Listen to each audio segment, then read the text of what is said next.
Welcome to the Breakin Broncos podcast. I am your host, Dan Wetstein. That is the co-host, Dylan Miles. I promised y'all an hour ago he would be here, and unlike the last time, you get more than just my voice to listen to. We are here to talk about your Broncos. They have a new owner, more rankings. You know, it's the offseason. It's what we got to do. Ain't much else to do, so we make lists. And also a bombshell report from the New York Times we will discuss, as we have discussed before, Deshaun Watson. We don't shy away when things get uncomfortable. So let's go ahead and jump in on the good things. Happy endings. Let's go. Yes. The Broncos officially have a new owner. It is Rob Walton and the Walton-Penner group. That is him, his son-in-law, and his daughter. So it looks like we already have a succession plan that people have been worried about because he was 77 years old. So that looks like that's in the works. Plus a little bit of a small, I wouldn't say small, it's kind of big, but very little talked about aspect of the ownership group we will get into as well. But first off, what does this mean to the franchise, to you, Dylan? Okay, there we go. No, I don't think much is going to change, really. I think it's good. I really think it is good. It's about time to have an owner who is there and running it instead of having a board, right? The board, it was good for those few years for backfall. Yeah. I mean, first couple of years, yes. The first couple of years, you had something to fall on, but then just stretching it out. Fighting happened. Yeah. Things went crazy. That went on for 7 years. I don't think a lot of people knew that was a long time. Insane. 7 years. 24. Yeah, right before the start of the 2014-15 season is when he was diagnosed with Alzheimer's. Pat Bowlen was. Yeah, and then he publicly disclosed his dang, I just lost the word. Diagnosis. There we go. And last time he was ever in the building, never went back. Wasn't there during the Super Bowl season and the years after. It should have been sold after Super Bowl 50. I mean, yeah, they really tried. I will give the board of trustees credit. They followed what Pat Bowlen wanted to a T.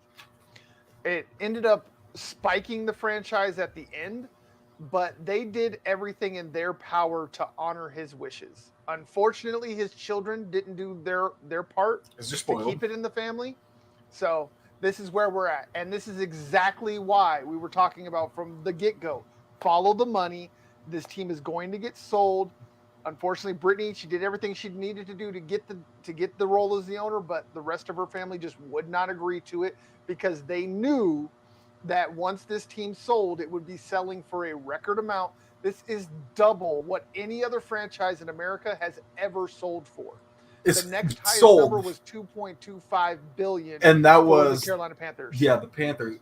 And they sold for $4.65 billion. Yes. And so I mean, it's not the most valuable.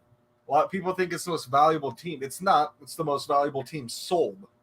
Yes, so far. The most valuable team's Yes. still the Cowboys, and what does Jerry have that at? 6 point something billion now. Something like that. It's like right, somewhere between 6.5 and 7 billion is where he's got the value on Let's that. look it up. And speaking of this number, like this has got to be the biggest regret from John Elway's career.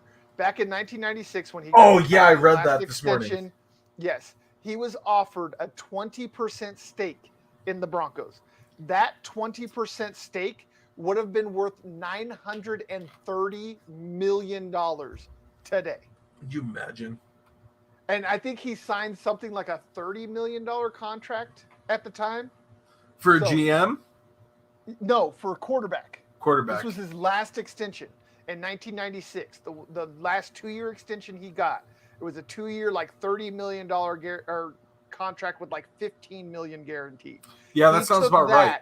Over a 20% stake in this team that Bolin was going to just give him, and like essentially make him a Bronco for life. He'd put him in the front office. He'd be part of the the ownership group. Of those things. And now he gets zero.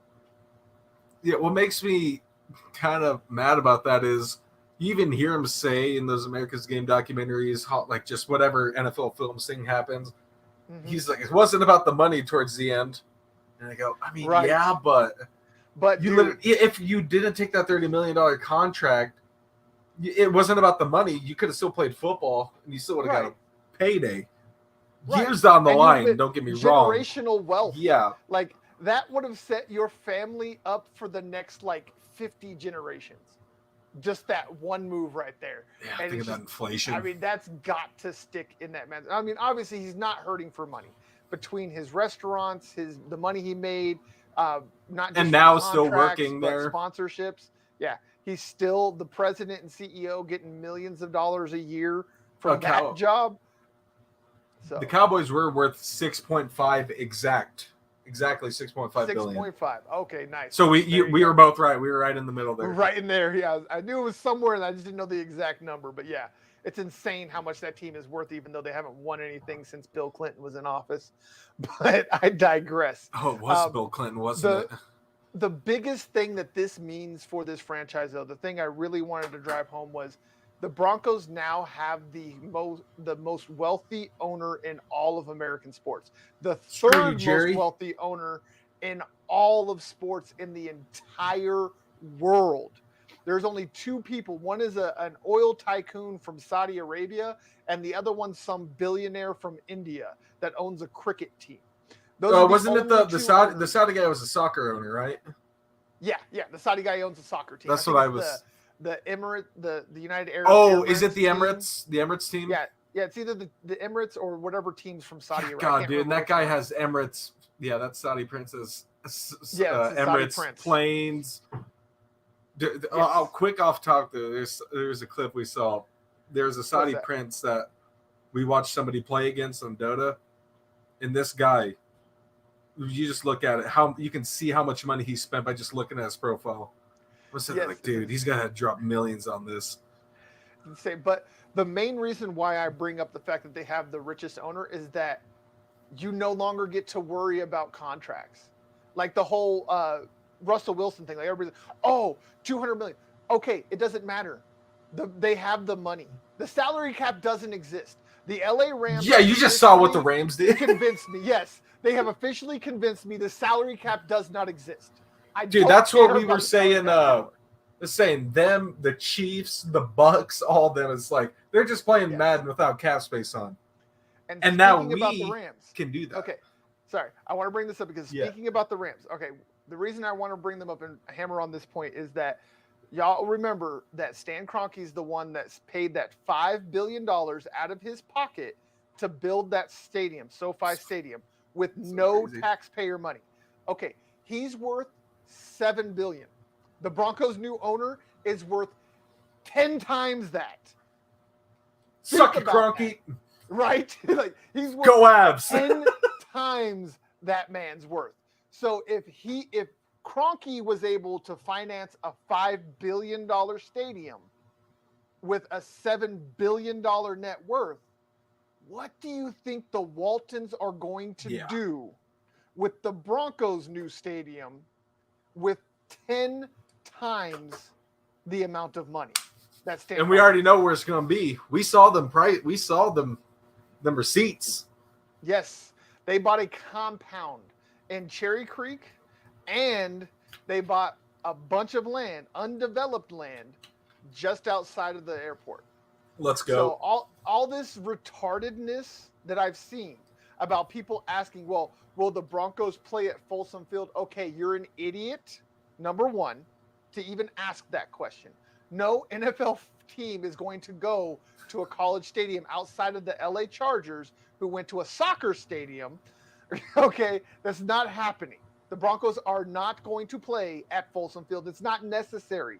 They are not going to build the new stadium in the same location. There's It's not going to enough be, room for them to do what they want to do. and geez, when we talked about this last week off show, I was excited thinking about it. Yes. Because I was like, dude, like, it's not only that it's just Broncos, it's just going to make Denver boom. Yeah, it's just going to shoot up an economy. Yes. We're going to have our own Jobs. Jerry World out there mixed with it's going to be Bronco Foxborough. Land. Yeah, I'm calling it right now. So it's many be Bronco shops. Land. It's going to be awesome. And then just a huge stadium and probably a convention center or something around there. They'll probably do something else. Be like, if y'all want to see what they're going to do, look at the Dallas Star from Jerry Jones and what Robert Kraft did around Foxborough. If y'all want to know what Rob Walton's going to do, he's going to take those and he's going to supersize it, because what is this man's forte? What does he do? Retail. Think about it, people. He is going to create a giant retail merchandise overloaded Bronco land. Okay, I want to talk about this. Nowhere, essentially. I saw this.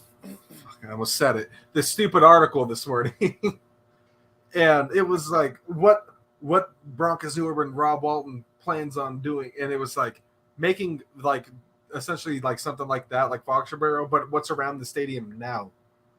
Yes. And I go, why would you do with the stadium now? Exactly. Why stupid. would you do that? I mean, stadium's already it's 21 years old now. I think it's this year. A horrible location. It's not even so. The stadium is beautiful. I love Empower Field at Mile High. It's just old now. Stadium. It's not even so much that it's old. It is a horrible location. Yeah. I literally live within walking distance of that stadium, and it is horrible. Being off of Colfax, right on I-25, the traffic is horrible. The parking is crap. There's nothing around that's really anything to do. All of it's just little mom and pop shops, a Family Dollars across the street. Like, there's nothing cool around that area. I mean, and the logistics of it are crap, because it's at the bottom of a hill. So to get to anything that you would create around it, you would have to walk uphill to get to. It is a crappy location. Just move it, which is what will happen. And but two things is, one is like, the stadium is getting old. I love that stadium so much. Oh, why did I just blank out? I had it right here in my head. Keep going. I gotta rethink about it. I just lost it. You're good. You're good. I'm so stupid. No, you're fine. Dude, words are hard. They happen. It's good. We talk a lot. This is what happens. But anyways, staying on the ownership, there's like I said, there's a very little talked about part of this that I think is interesting, and for many reasons. Oh, I got it. Go ahead. Sorry. It's like, not only sure, like where the stadium is right now, it's the worst spot it could be probably in Denver, right there. But what a lot of people forget, it was built around the original and the new stadium. Denver wasn't as big as it was, and it kind of got built around the stadium, right? Because they're essentially the same spot, just kind of got built around. But it's also cool because, all the three major stadiums are within walking distance of each other. Right. But we just got to have something new, more space, something new. Something where it's not like they can build something nice around it. Essentially, instead of just building Denver and I-25, all the interstate around it, you can have a nice secluded spot where everybody can get.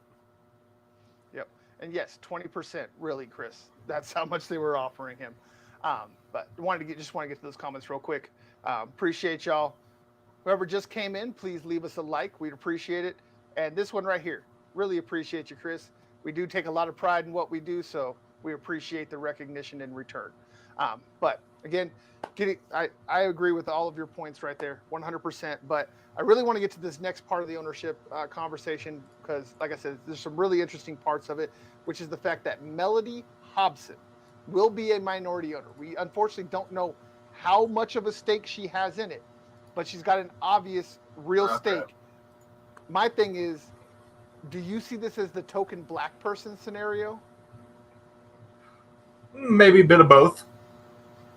Obviously, the NFL, the diversity rules, which should happen, is totally respectable, understandable, but I bet it's part of she knows what she's doing and minority stake in the ownership. Yeah. Because that's what and that's also trying to avoid backlash from the NFL office, everybody, Commissioner Goodell. It's to avoid that backlash, and also because she's more than qualified. Yeah. For those of you that do not know who Mellody Hobson is, we will give you a quick rundown here. Mellody Hobson, she was born April 3rd, 1969. She's an American businesswoman who is also the president and co-CEO of Ariel Investments and the chairwoman of Starbucks.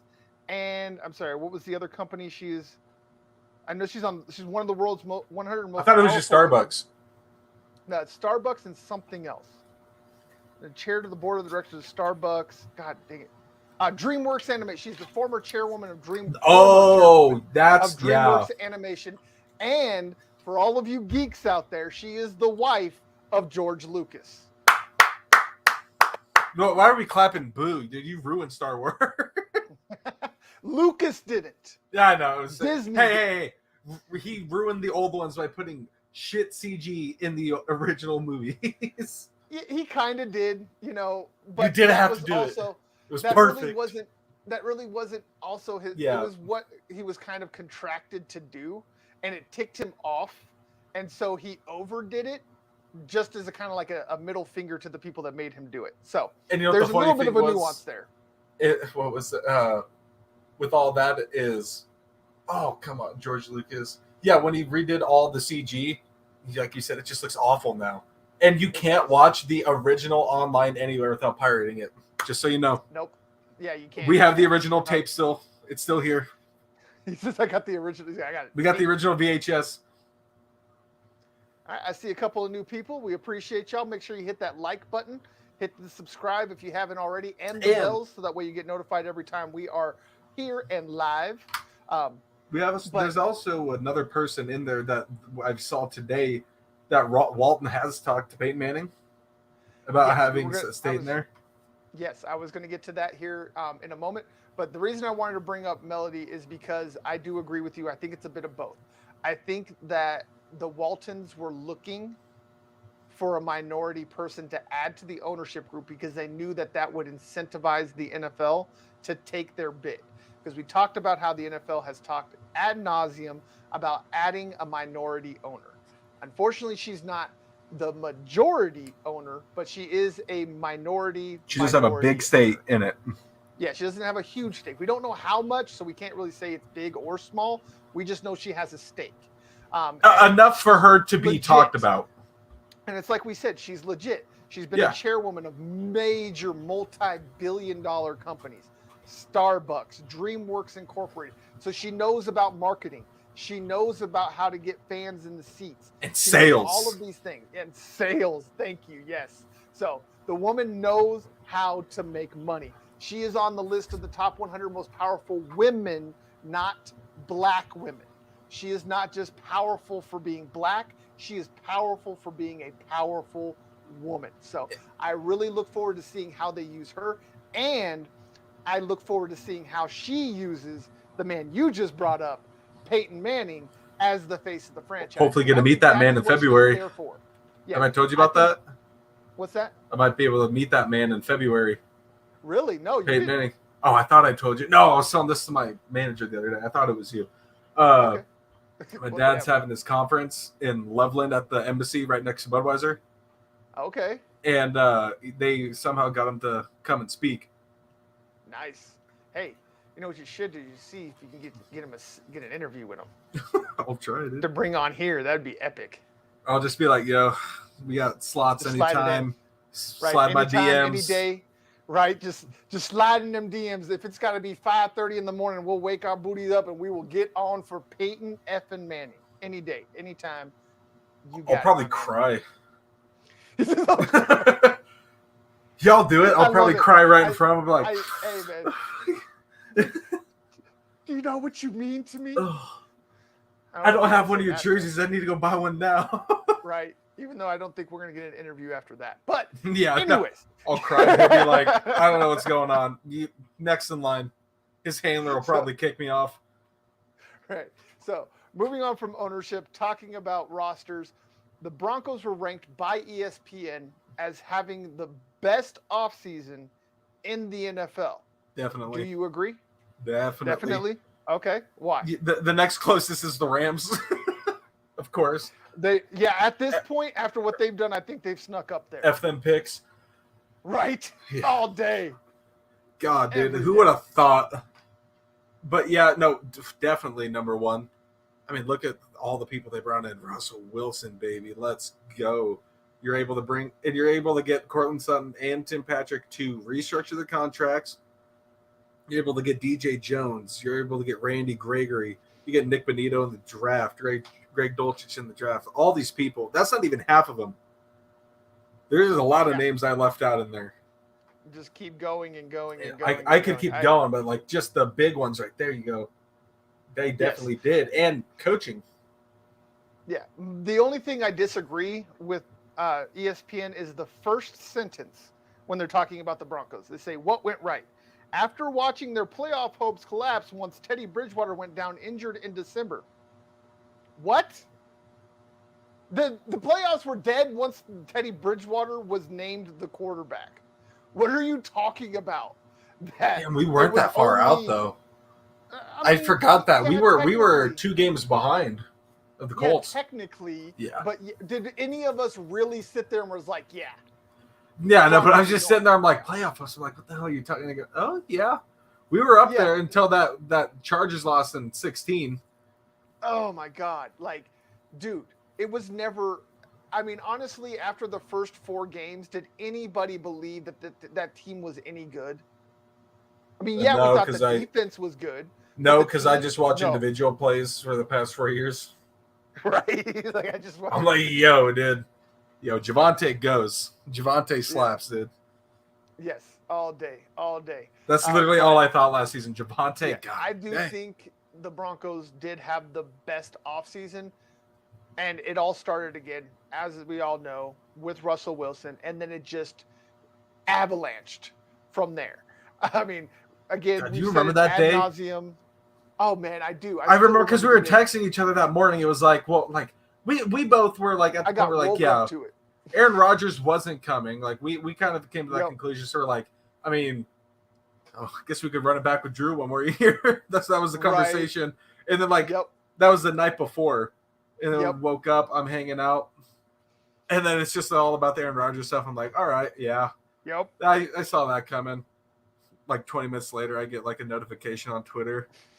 And it's Russell Wilson's been traded. And I go, oh, okay, got traded. And it was to the Broncos. And it was like, I was in the bed. Instant texted you. Woke up. Yeah.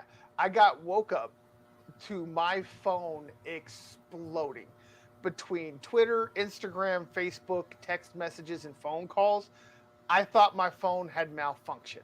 Like, it was going nuts. And then I pick up my phone, and the first notification comes across from The Athletic that the Broncos had traded for Russell Wilson. And I went from asleep to awake like that, and I was literally running around my house in my underwear, just screaming, "We got Russ! We got Russ!" And I'm pretty sure, like, not even like less than an hour later, we were on here. Yes, yeah, it was. I literally, after I got done running around in circles in my underwear for about 30 minutes, I texted Dylan like, "Bro, emergency podcast in an hour. get your ish together. We're doing it. And all I get back was, bet. And we was on. Like, it was Did, over. like, It was- what was like it was what we insane. did like 2 seasons doing shows down there, or like the one full season, and then we talked obviously in between the season to now. Yep. It was All this time. we were like off season, like, dude, this is hype. Like, it was like So hype. it was like George Payton, like, this is like pretty good. Like, this is gonna be exciting. And then it goes into this year. It's like, yo, we haven't seen anything like it Insane. since we've been doing this. This has been the most insane offseason since Peyton Manning did his tour. And I'm not even and even that offseason pales in comparison, because it wasn't even that offseason that the Broncos filled up the rest of their roster. It wasn't until a year later when they got Aqib Talib and TJ Ward and all of them. D-Mark, baby. Yeah, this offseason was even more epic because it was just move after move after move after move. The draft was so deftly moved through. You can have your consternations about whether they should have picked up Travis Jones or Greg Dulcich or whatever. But Everybody, when it's all said and done, George Payton had by far the best offseason. So speaking of, again, lists, because it's the offseason, and offseason we do lists, we're going to go ahead and give you our top 5 off seasons. I'll start with mine. We're going, obviously, sticking with the Broncos at number 1. Number 2, because of the few moves that they've made just recently, the last couple of days, is the Rams. They've been able to lock up that core that just won a Super Bowl and did it without giving up really anything of value, and still are somehow underneath the cap. Then I have the Los Angeles Chargers, which what they've been able to do got just jumped over by the Rams, like I said, last couple of days. They're my number 3. Then I have the Philadelphia Eagles at number 4. I think they did a very good job of, picking up A.J. Brown. Their draft was solid. The offseason pickups were solid. They have built this team around Jalen Hurts. Yeah, they built that around Jalen Hurts, and they've given him a chance to win. And then number 5, I had the Tampa Bay Buccaneers because they were able to keep Tom Brady and everybody else on that roster. All right, yeah. I'm obviously going to agree with you on number 1 and 2, Broncos, and then Rams. For me, 3 would go to the Bucs just because Brady came back, and then their other signings. Their draft was pretty solid. 4, I'm giving to the Colts. Making that move to get Matty Ice over there, Matt Ryan in Indy. And also, they were able to retain a lot of contracts this season, keep guys there from the team last year.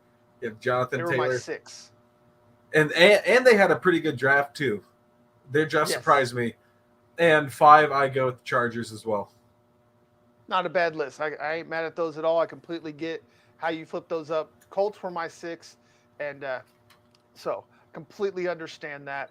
No worries there. Like, within 5 days, that it was like Russ to Denver, Carson Wentz to Washington, and then Matty Ice over to Indy, and you're like, that happened in like 3 days, back to back to back.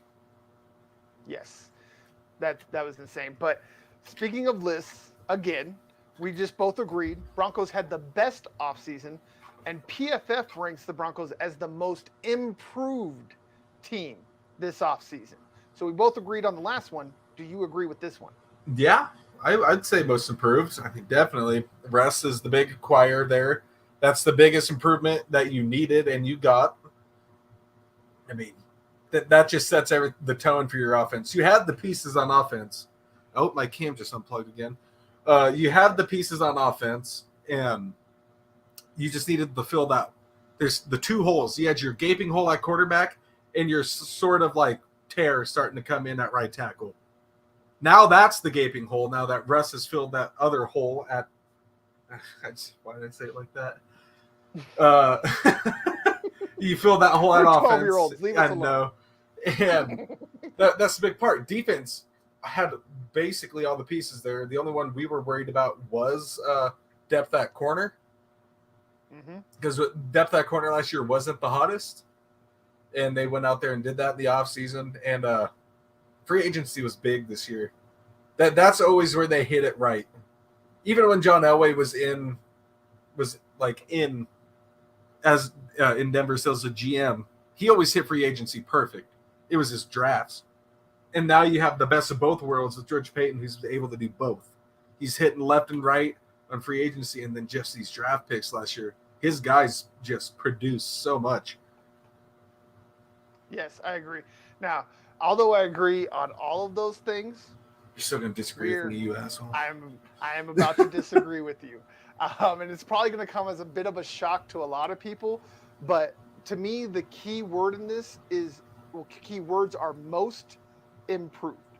This Broncos squad was essentially one or two pieces away from a contender, if not Super Bowl contender.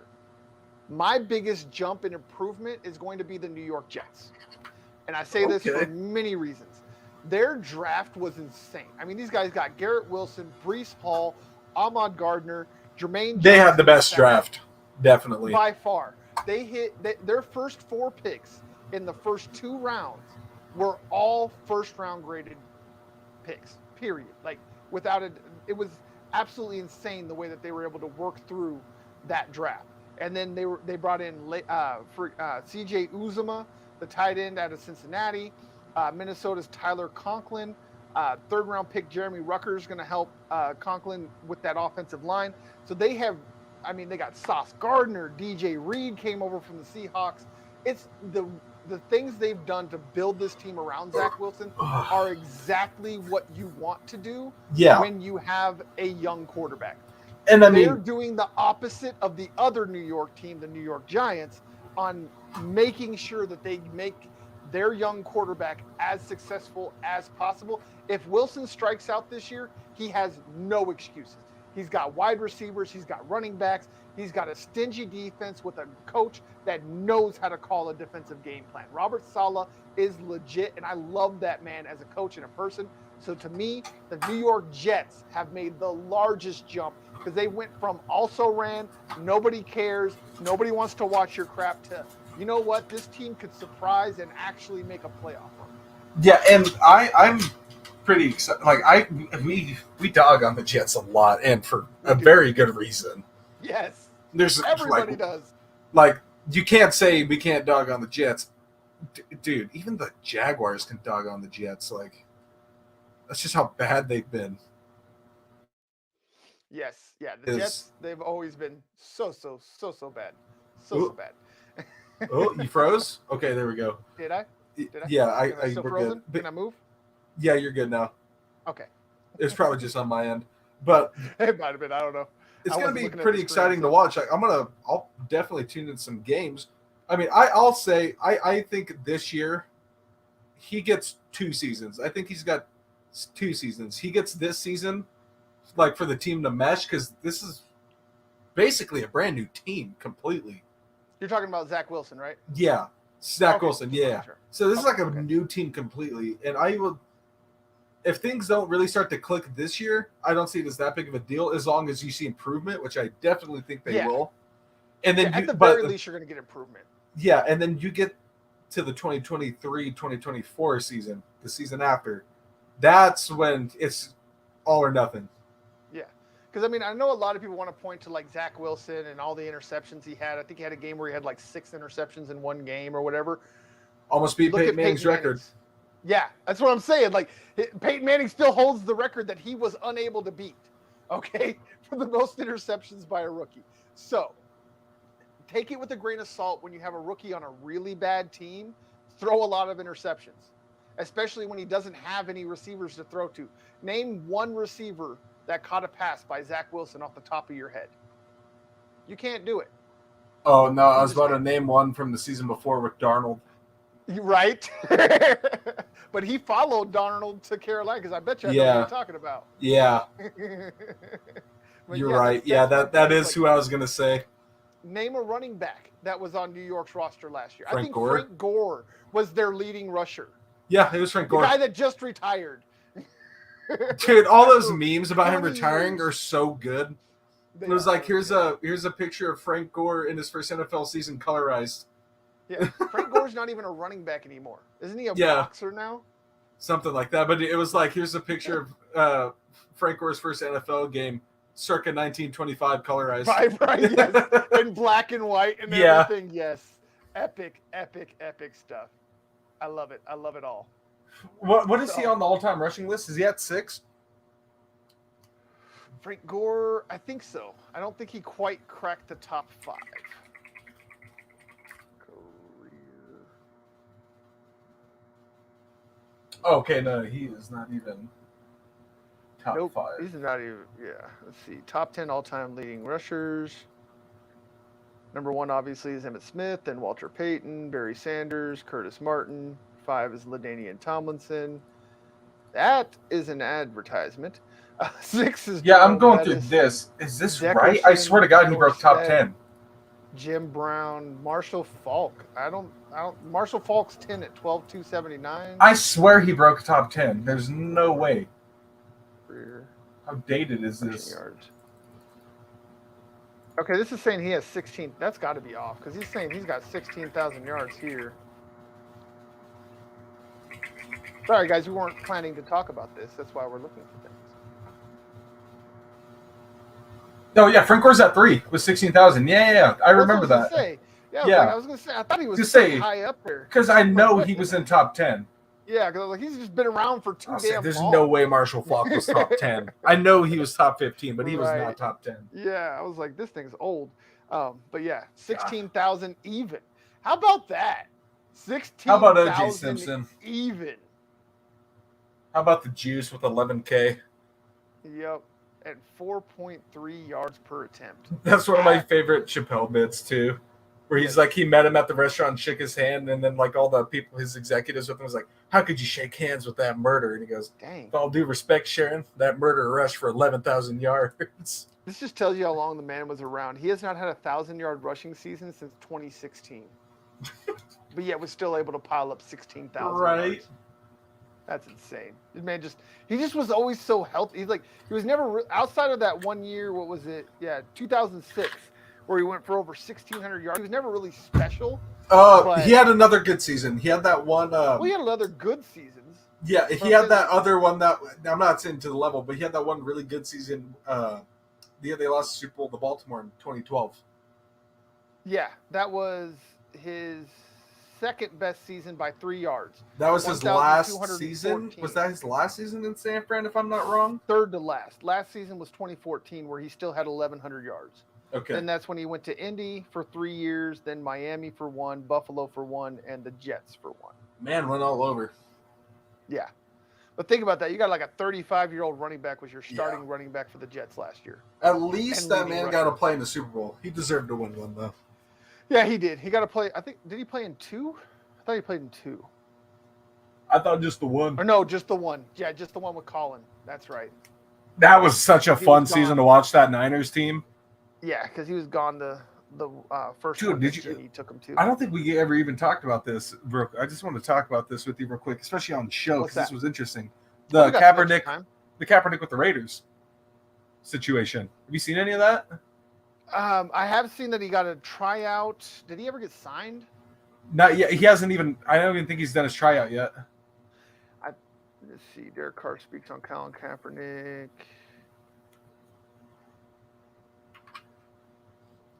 That would just be a nice person to have in your locker room. He's What just is an overall wrong great with guy. people?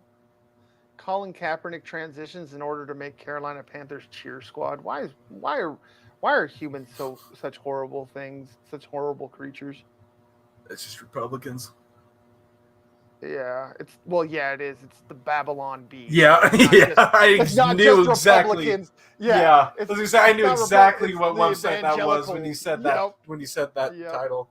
Yeah, the Babylon Bee. No, that'd be interesting though. That's just a great guy to have in the locker room. He's just overall great guy. At the very least, I mean, let the guy come in and Have a good backup. at the very least, like I know people, talking about, oh, he could never be a starter again. Well, I mean, is that true though? How do you know that? Look at Jim Morris, Yeah. dude. I'm just saying. You know who I'm talking about, right? You know that name? Yeah, I do. Okay. Yeah. Yeah, but it's so say I hope you knew that you're like probably the only person that would know that when I make that Right, reference. I'm old enough, but Yeah. yeah, I'm But, definitely old enough. I it's- dated myself in the last podcast, Oh yeah, that's right. Boomer, dude. telling everybody I've been here since before both the Avalanche and the Colorado Rockies. Oh, dude, I can't wait. That's gonna be so fun. Mm-hmm. I was watching the game and Stanley I Cup Finals, baby. like I pay attention to all Denver sports, but I don't have the time to sit down and watch all of them. I sat down and watched every game in the Oilers series and the Blues series and the and the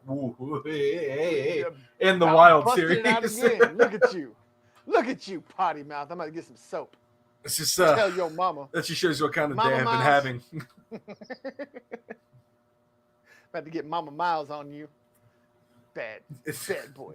Just started the new season of Stranger Things, and Yeah. the first episode's gruesome. And I just got a text, and I was like, I knew exactly what part she was watching. She's like, "This isn't Stranger Things anymore." And I was like, it's horrible, mind-bending things now. That's such a great show. But yeah. I think Colin would be. I think he'd be great in any locker room. I think he needs a second chance. They need to stop blackballing. Somebody needs to give him a chance and just see what happens. A lot of people and then forget how good he can was. shut up. Yeah, and then everybody can shut up. His stats don't lie. Yeah, no joke. I mean, like a lot of people forget he had amazing seasons in the NFL. I mean, a lot of people MVP only think caliber season when he took him to the Super Bowl, and the season after, in the loss in the NFC Championship game to the Seahawks. Yeah, exactly. Took him to 3 straight NFC title games. I'm pretty sure. No. He was the backup for the first one, and then the 2 Smith after. Took him to one. Yeah, Smith took him to one, or was it? Smith? Yeah, it was Alex Smith because that was the Giants game. That was the punt fumble. The punt fumble, yeah. The muff punt. The muffy pumpity. All right, but going from a potentially positive situation, let's go ahead and we're going to end this with Deshaun Watson. The New York Times has reported that Deshaun Watson has met at least 66 women for massages over a 17-month period. And not only was he doing it on his own, but the Houston Texans were using their legal team to create NDAs, non-disclosure agreements, with these masseuses, enabling his conduct. We have talked about this. It's in several instances. We have said that, we got to see what's going to happen. We got to see what all comes out. But, we are of the belief that you are innocent until proven guilty. Well, he's not going to have any legal charges because they've been declined on several But it's not occasions. looking good for the season. It is not looking good for the season. Yes, he just had another handful of women come out and make accusations. That's on Cosby level. The most disturbing one in the New York Times piece that I saw was the fact that the man literally begged for oral sex after getting a massage. This is predatory behavior. I was going to say, with the accusations, it's Cosby level accusations. I'm not saying like to the extent of what Cosby did, but the people. Yeah. It doesn't look like he raped anybody, but he definitely at the very least, he's molested at least a couple of these women. He has indecently exposed himself to all 66 women. This is not something that's been denied, people. His lawyer literally thought it was a good idea to go on to national television and say that happy endings aren't illegal. That was so Why stupid. would you do that? But when I heard it, dude, I couldn't help but laugh just because of how he said it. I He was know, like, happy endings. I was like, dude, why'd you have to say it like that? Like, why, bro? But Why did you have to go Pineapple I mean, Express? this man had Mia Khalifa over at his house, and we couldn't see it coming. You seen that clip? Yes. No, but dude, there was also, because it's not looking hopeful for the season, and NFL Memes had something during the day, and it was like the Browns texting Baker like, hey, yo, we're short-staffed for this week. You want to come in? Damn, that sucks. Right. Good luck, though. Right. That is a great meme. But, so, like we said, innocent until proven guilty. But do these new details change your viewpoint on this case from what we discussed previously? Kind of. Maybe a little bit. Probably It's a little bit. definitely moved me. I wouldn't say that it's definitely moved me a little bit. It's because I didn't really know what was going on. I didn't really None of us really pay did. There attention was so much into it like a lot of people Yeah. did. I was like, I'm Yeah. gonna wait until everything's like somewhat figured out. And we're getting a lot of new facts coming out, so it's kind of like, Right. well, now like because I was in the mix in between. I was like, I mean, it definitely could have happened, but it couldn't have happened because we didn't really know because nothing was really public yet. But now it's like my biggest problem here is the fact that if this wasn't Deshaun Watson, if this was just throw out a name, Mike Purcell, some backup defensive lineman or offensive lineman, we're not having this discussion. He's not in the league. He doesn't have a contract, let alone $250 million fully. They might have found a way they could void that contract. Have you read that? There's a possibility, yes. There's some language within the contract that if he does end up missing games or being arrested or getting sued, et cetera, they can void the contract under certain circumstances. But again, if this was any other player that other than a superstar, they don't even have the contract to be voided. They don't even have the ability to be traded to sign the contract that may be voided. The sickest part about this is that people are still pining for this man to be on the field while this stuff still lingers. So I have to ask you pointedly, does Deshaun belong on the field while these things are still lingering? I don't think so. Yeah, I agree. Not at all. And I think that nobody really has Mayfield has gone nowhere. Yeah. I mean, really, some of these people that got in these like cases, I don't really want to name some of them, but it's like they weren't playing. They weren't playing during that. Exactly. I don't see why he should be able to. Yeah, I mean, let's go, Baker. Prove your worth. Yeah, there's so many players that have done so much less that have been like, look at Josh Gordon. Josh Gordon had his career destroyed simply because he wanted to smoke some ganja. So the devil's lettuce. That's the only reason that man has ever been suspended. There's never been talk about him being a cancer in the locker room. There's never been talk about him being a bad person. Everybody said he's a great teammate and great guy. Exactly. That he is an unbelievable and he worked hard. Talent. Yeah. I mean, look at the man's body. You can't tell me you don't work hard when you look like Adonis. Someone smokes a little weed and like, what's that gonna? Oh my god, dude, he just smoked weed. Oh no, he might chill out instead of beating his wife. What he a just bad smoked thing weed, to have dude. happen. Right. But like, what about Bill Romanowski? He's on roids now. He's fine. Yeah, right. He's out here spitting on people, biting them on the beating field. the hell out of That's teammates. Okay. No, did you know that story, right? Breaking when he was a Raider. Faces. Yeah, and ruining that guy's career. Yeah, and didn't get charges pressed. Nothing happened.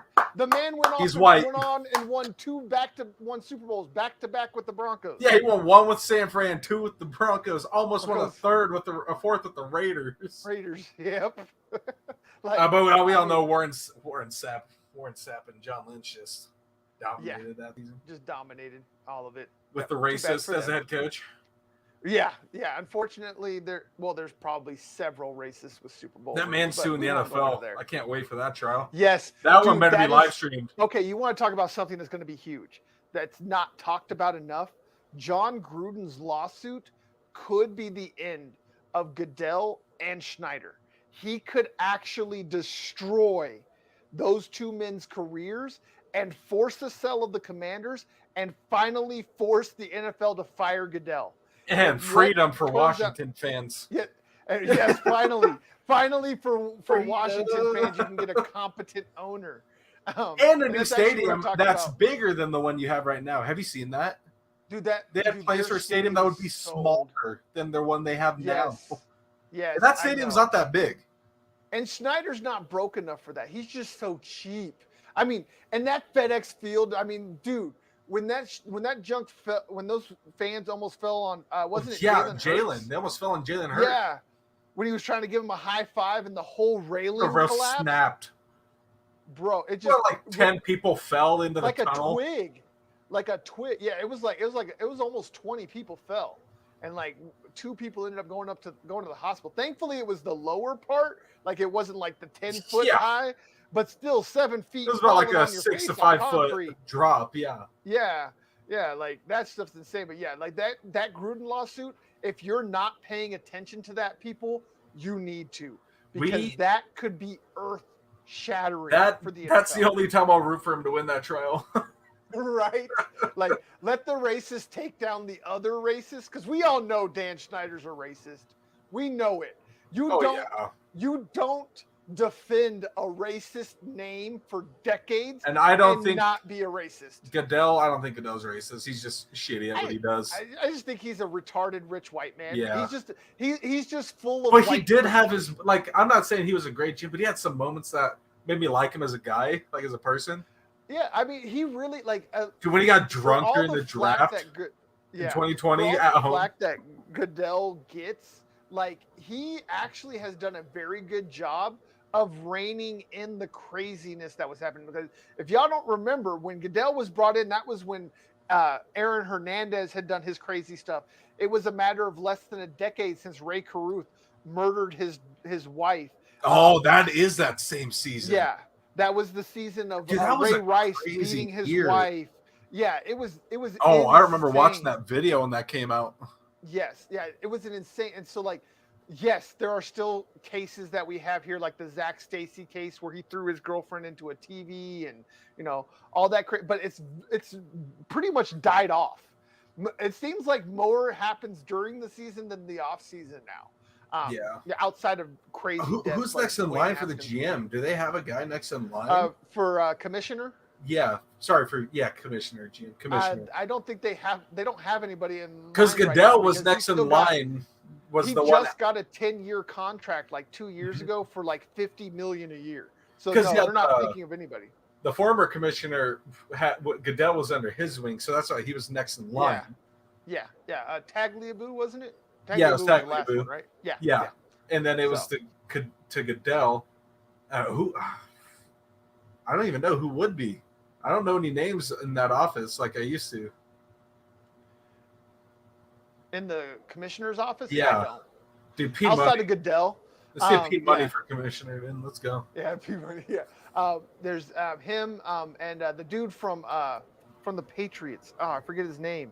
He had all those interceptions. The cornerback, Ty Law. Yeah. Yeah. He works. I forgot he was there. Brought in. He was brought in after all the George Floyd stuff and all that as a, you know, like a minority peacemaker dude, I guess. So Goodell gonna get right up for that. Right. Yeah. In my opinion, take one of the black guys that are high up. Oh, and speaking of the commissioner stuff, did you see what Raiders old head coach, our old DC? Why am I blanking on his name? But he's our old DC, Dom Capers? No. Defensive coordinator for the Commanders right now. Oh, Jack Del Rio and his Jack Del Rio. Yeah. Yes. Oh my God, the dust up at the Capitol. Yeah. Now we know why Jack Del Rio was hired. He's a fellow racist, just like Snyder. Let's go. What happened? No, I was saying let's go for Jack Del Rio. Yeah, let's go racist. Yeah. God, yes, what a joke that organization. Oh my God, that was the crazy. He's like, oh, what did I ask? An innocent question? No, you didn't. Just like every other ignorant a-hole that has asked the same stupid, retarded, ignorant question. No, you didn't ask an innocent question. You threw out a dog whistle. You said, why aren't we talking about the black people that burnt stuff because they've been being murdered by police? And we're talking about a bunch of white people that tried to overthrow democracy, but we're going to make a big deal about the white people trying to overthrow democracy, but we're not going to make a big deal about the black people tired of being shot in the face when they have nothing but a candy bar. Nobody cares about the whites. Is that an equation? Nobody cares about the whites. No, right? Yeah. That South Park episode. Yes, I know. I know what you're talking whites, about. I love that episode. But that's what. But the thing is, what it is. That's what it is. That's exactly what it is. That's him going, oh, nobody cares about the white people? Bro, we run this shit. We run it all. What are you talking about? That nobody cares? Yeah, we don't have rights anymore. He's right. Like, I know. There's no white people in positions of power anymore. Yeah. What are you talking about? We have no power whatsoever. It's not like we have all white presidents minus Obama. Congressmen, 90% of senators, the White House, NFL all but owners. one time. 8 years. Oh my God, Darky's got it for 8 years. Oh no, nobody cares Let's about the white go, people anymore. Obama. Let's go. Let's get it. No, seriously, this joke is The coolest president ever. Like I don't care what anybody says. He was the coolest I don't president care ever. about it. Yeah, I love Obama. Man went on Jerry Seinfeld's show. There's some definite, foreign policy mistakes that he made. A couple of he did everything. Right. I don't know what you're talking about. He's perfect. Right. Perfect. I'm a realist. I'll keep it real. Yeah, I know. He made some mistakes, but every president made mistakes. I didn't mind. No, I'm joking. I was not. Right. I don't care what president you talk about. Every one of them has warts that you can be like, yeah, see what he did. He sucked right there. Everybody did something good, and everybody did something bad. Yes, exactly. So what did Obama do good? Plenty of things. Osama. Yeah, it's about, ladies and gentlemen, did they do more good than bad? That's where you rate presidents. Did they do more good than bad? Yeah, definitely. All bad. All bad. That's all. Minus the farming. Right, minus the farming. Exactly. But I think we weren't off the rails enough here. We got our hour in. Remember, this weekend, both Saturday, Sunday, I got podcasts for you. Saturday, we're doing Nug Life with Amato right here on the couch next to me. Same thing on Sunday. Me and Amato for Skipping Rocks. It'll be the first episode of Skipping Rocks, so make sure y'all catch up for that. That's one of the few sports that's still going on, and Colorado sports is actually involved in it.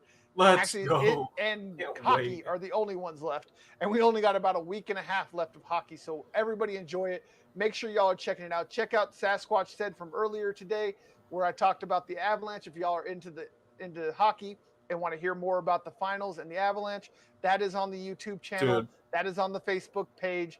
So make sure you go and check them out. Like, subscribe, all the red buttons, launch all the nukes. We got to blow up everything so we can make a path to make money. So that way I can get everybody in the studio here with me instead of just Amato. So anything you want to plug before we go, my guy? Nah, fam, I'm good. All right, brother. So again, make sure you follow all the socials down in the description. You got ours right there at _theanswers42. You got Dylan Miles at Dylan_Miles147. Make sure you show him some love, give him some followers. He needs all of them. Because Dylan_Miles is taken. So right. Hey, that's why it's _theanswers42. Somebody took at @theanswers42. So we all understand why the underscores are there, but make sure you show them some love.